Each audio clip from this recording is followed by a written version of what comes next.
The big one. The big one. Let's move on to it. Oh my word! Fucking hell! Yes. It's okay. How long have we got? Don't worry about the last 6 lines. I can, if you want, I'll start from the bottom up. Okay. Yeah, go for it. All right. So Elijah Garcia is probably without looking at a list, Elijah Garcia is probably the top. Okay, they have number 3, at least the top young blood at 160 for here in the Americans. Mm-hmm. After Shiraz beat up on Ammo, this is the guy that all us Americans are saying, well, let's see him against him. Okay. Push the brakes, guys. Look, good wins. Look at the last 3, right? You got Vidal. That Vidal is a Samson fighter, was undefeated. We knocked them off. US baby, let's go. Kevin Salgado is a guy that's fought a couple decent fighters. I think he fought Jesus Ramos and another guy. He labored through it. It was a bit of a tough fight. Salgado is not a pushover, though. Ramos might have stopped him, might have not. Ramos is a top 154 pounder, right? Sorry, I'll click in and have a look for you there. Oh, it was not. I'm sorry, Joseph. Oh, silly me. It was Spencer. I'm so sorry about that. Spencer outboxed the shit out of him. They moved him up. Elijah couldn't stop him. Quite interesting, right? That's when I kind of was like, all right, because the Vidal fight was a big win. Resendez was coming off a big win against former unified champion Jared Hurd. So Resendez, young blood from Mexico. Everyone knew it was going to be a banger, and it was. Elijah just too sharp, too strong. Earned a stop. You see it was a competitive fight. The scores were not off. The 67, 66, 68, 65, dead on. One round, not a big deal, as we've learned through using the Fight Night Scores scoring system. So Elijah Garcia has a chance. Kyron Davis, the guy that's been there with David Benavidez, got a draw against Anthony Durrell. That's at a higher weight. This is a more natural weight. I think Kyron can and will give Elijah problems with his foot movement. The issue is he going to be able to punch him on the move? Is he going to use his legs to set up his punches? Listen, Elijah planted legs. He is going to beat you down. So good matchup. 21, another young blood. No rush. The thing is, you do these type of matchups, there's really no going back.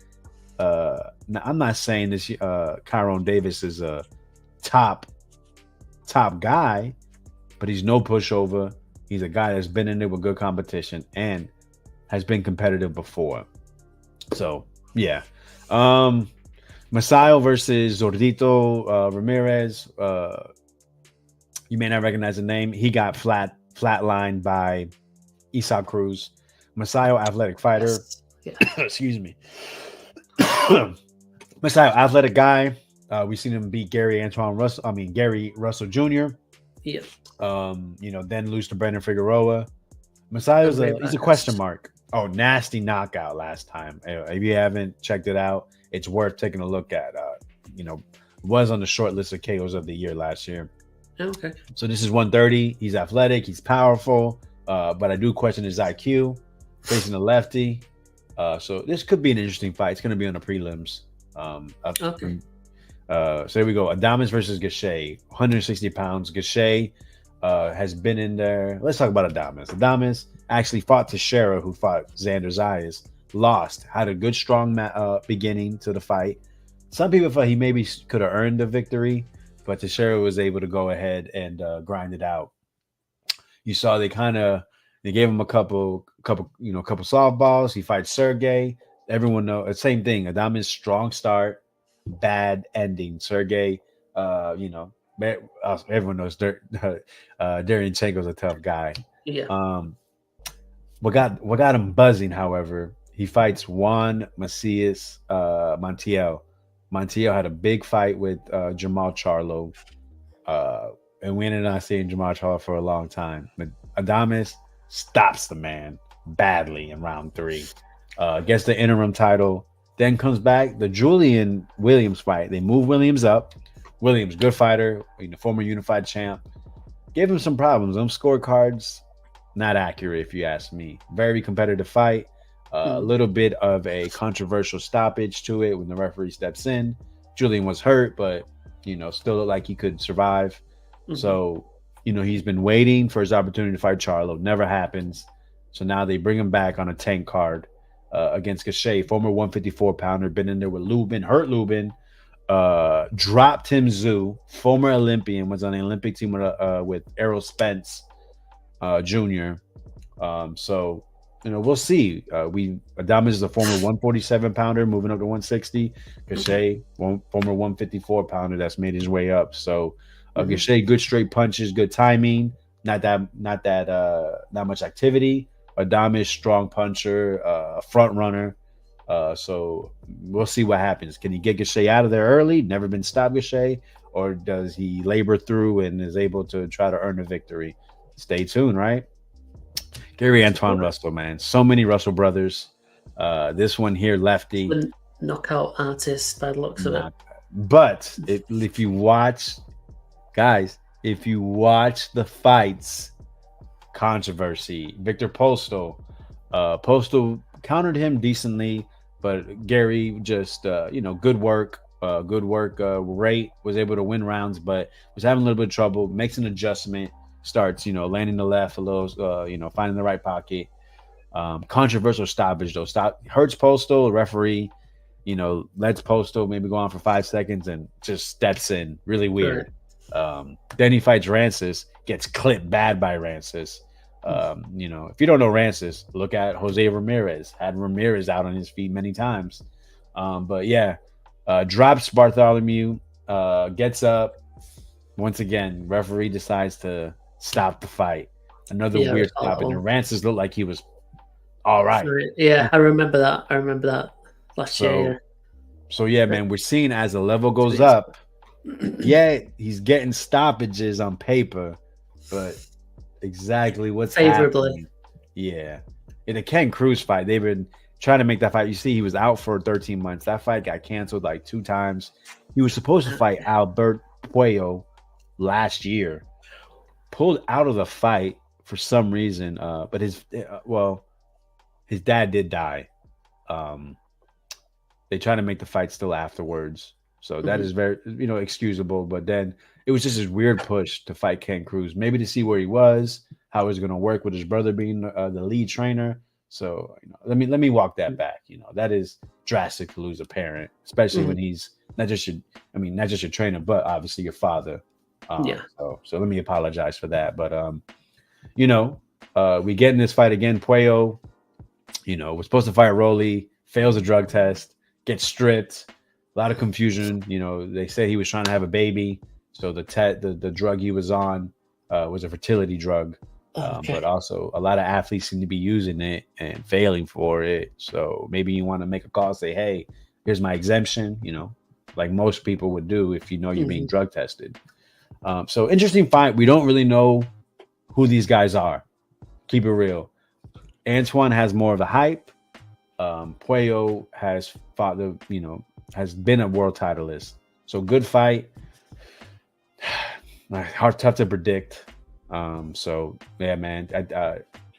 2 undefeated fighters. Let's see what happens. Man, I've been talking for a long time. David Benavidez, Alexander Bostic, man. When this fight was first made, I said David Benavidez is gonna beat the living shit out of this guy. Benavidez is a monster. They call him the Mexican monster. Even though I'm not the biggest fan of him, I mean, you watch him and you see what he can do. He in there playing patty cake. Not a one-punch guy, but 24 stoppages and 28 wins. He earns these. Like a little different than Matias. These guys aren't quitting. They're getting beat the fuck up. Even though, I mean, he's legit earning TKO victories. Just get you in the corner, fast hands. He's a big guy, walks you down, and, referee just says, yo, please stop. He's got a good win against Caleb Plant, common opponent with Canelo. Didn't stop him, but really beat him down. Andrade, 2 division champ, trying to go for 3, gets him to say no mas, stop it. It was getting bad in there. And now moving up to 175, which people feel he's going to be stronger. And he's facing a guy that quite accomplished. This guy retired Adonis Stevenson. He was good amateur on Olympic team with 3 champions. 2-time undisputed champion Alexander Usyk. three weight division Vasyl Lomachenko, and the new champion Denis Baranchik. So very accomplished Ukrainian team. Unfortunately, he did get beat down by Arthur Beterbiev in a fight that he was winning. It got pretty bad to where they thought he had a brain bleed. Took time off, got 3 layups. That was my main thing about it was he's just been waiting for a payday in my mind. Yeah. But now you see that Ukrainian team, the success they've had, recently, it makes you second guess. Yo, these guys, they're tough. They don't fight for checks. That's what I was saying. But then again, you look at Vostok, he talked about, hey, I sparred Benavidez before. He beat the shit out of me. But what was the timing of that? Was that when he first came back? Was that when he was, champion? It's unclear. So another thing, David Benavidez no longer has his strength and conditioning coach memo, which has gotten him into fantastic, fat body shape. You probably never see anybody that's fat and in shape like David Benavidez in a memo camp. Would that have an effect? But I'm going to say Benavidez earns the victory. I just think, he's in form. He's going to be stronger. He's not cutting all that weight. And Vostok just hasn't been at that level in a minute. Vostok probably good jab, good power. But I think Benavidez is going to beat it down to a level to where he earns the victory. Late stoppage, UD. The big one. Here we go. You got Gervonta Tank Davis, man. What more could be said about this guy? A man of few words, but of big punches. That's what you want to see. 29 wins, 27 stoppages. I mean, highlight after highlight. Connected with Floyd Mayweather. This guy here he's must-watch TV because when he hits dudes, they feel it. We've seen him punch people's lights out. Hector Garcia. They say, Ryan Garcia, Mario Barrios, tall guys that are bigger than him. Stop them. Santa Cruz. Leo Santa Cruz took a nap on that, on TV. So Rolly Romero ran into a shot and, got up and, probably thought his name was, Rolly Polioli. So Tank Davis, very skilled. But the issue I think most people have is he's undefeated in every fight, especially in fantasy fights. That's number one thing. They say he's number one, but he's never truly fought another guy that's right there at the top, seen in his class.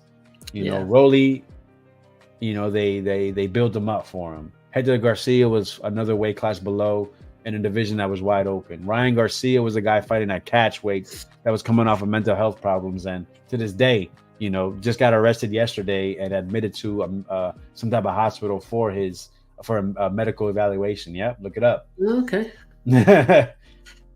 Isaac Cruz was coming off of a decision against Francisco Vargas and Argentine versus Romero, and people felt like Tank hurt his hand. Isaac Cruz now is a 140-pound champ against Rolly Romero. So we don't really know what Isaac is either. There's a lot of questions. I don't want to take credit away from Tank. These are guys that are good fighters, but when we think of Tank, we're thinking of the best. And there hasn't been him against Lomachenko, against Shakur, against Devin. I don't care what you say. Devin is a top fighter, undisputed. Competed with Loma, whether he thought he won or lost. He competed. So he's facing an undefeated fighter, Southpaw, guy connected to Earl Spence. This guy here beat Virgil Ortiz and earned a knockdown in a national championship in the amateurs. So he has pedigree. You see there, he's got early power. He's got late power starting Marinas that people thought that beat Raleigh's. Michelle Rivera was a big win. A fight that they put together quick and he dominated. Michelle Rivera, had hype there. His last fight against Artem. Artem was a former bronze medalist at 141 pounds in the Olympics. So a guy with pedigree. They built him up in Europe. They bring him here. And, he gave Frank a good test. Frank, you see that? Knocks him down to go ahead and earn that victory. Yeah. So because he struggled with a guy that you feel like he struggled, a lot of people, that means he's not the goods. one fight, a guy that you never watched, a guy you know nothing about. You know what I mean? This is why use your eyes, guys. But he's been waiting for this opportunity. Turned down Shakur Stevenson. But I would say well worth it for him personally, because now it's more clout, more money, and probably a harder challenge in a sense, because one mistake and it's night, it's over. Frank has a lot of confidence. He's, like I said, he's quick, he's powerful. It's a good matchup. Tank is going to knock him out, however. Tank is on top of his game. He's in shape. He seems laser focused. I just don't see Tank being stopped by a Frank Martin at this time. So Tank by knockout, late stoppage. Okay. Oof. Cool. Hey, you did well, man. Thank you for that. It saved me a lot of talking. That was great. I also know that that's on Amazon Prime as well. Yes. Interesting. So yeah, it's available for you guys too now. They announced it yesterday. Cool. That's awesome. And on Amazon. Yeah. So yeah, man, that's absolutely stats card. Just another one that we need, and another one to look forward to. I've always been on the Gervonta Davis train since for years now, and I always said, like you mentioned, the fantasy matchmaking. I always put him beating everyone, but unfortunately, we've not actually seen him in against the likes of Shakur or Loma or Tio Lopez. But hopefully, this is another step towards some of those fights hopefully being made. And we said before, Turkel Sheik, maybe he's a man that can bring all of these lightweights and in and around that division together and make the best fight the best.